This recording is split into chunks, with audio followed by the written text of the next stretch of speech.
Ruth Handler founded Mattel. She came into my office and she said, "Tom, the retailers say it's over for Barbie.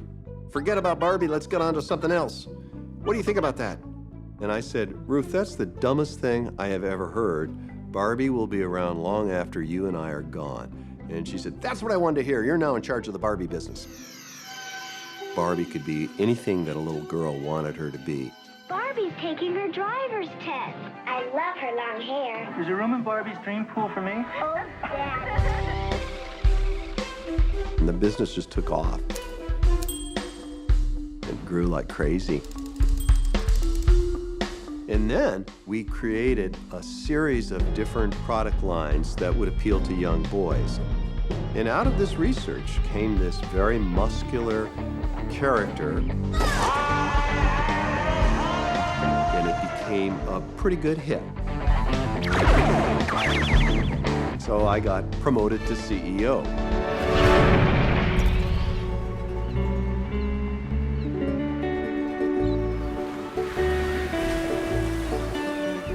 In 1990, I took a vacation with Karen and the kids.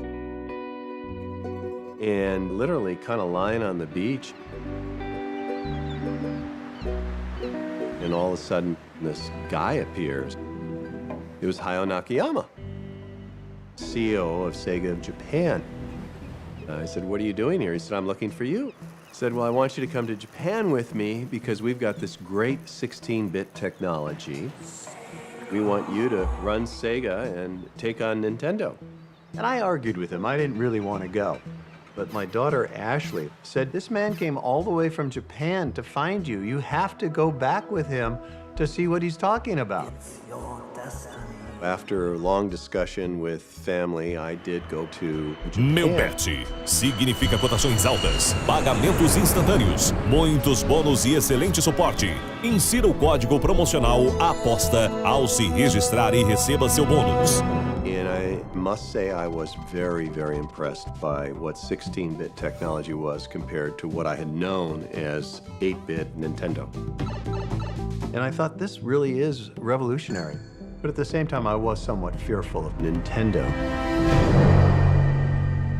The men sitting in this room control the American video game industry. The NES continues to have a unit sales projection through December of 2 million units. Nintendo was extremely arrogant as a company. To marketing vice president Peter Main, selling Nintendo is easy. They come, they try, they like, and they buy, and it's a fun business. Especially fun if there's no competition. Nintendo threatened the leading software companies that if they developed for any other system, they would not give them approval of games on the NES. They were able to, one by one, contact all major retailers and intimidate them or induce them not to handle Tinker product. It was like blackmail. No, I don't think so. No, sorry. We were adamant that this was a legal tactic. Retailers were the same way. Retailers were afraid to carry any other system. The retailers didn't like us, okay? We were not liked. I don't think we were ever liked, but we were respected. They were anxious to sue just about anybody that got in their way of doing business.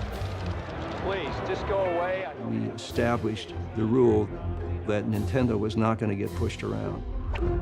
We were extremely on top of execution, willing to put resources where they needed to be at the right time. What Nintendo was doing was monopolistic and was wrong. Nintendo acts like an unchained 800-pound gorilla swinging its way through America's toy stores. Federal and state officials charged today that Nintendo threatened to cut off supplies of its video games if retailers charge less than Nintendo wanted. As a law violator, a lawbreaker, you did wrong to your loyal customers.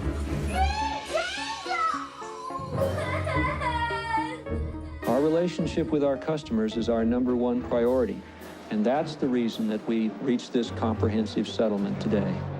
I think we had to pay $5 million. All of the rest of the penalty was in the form of coupons that we would give out allowing people to buy more Nintendo games, which was pretty slick if you think. It's me, Mario! Hello!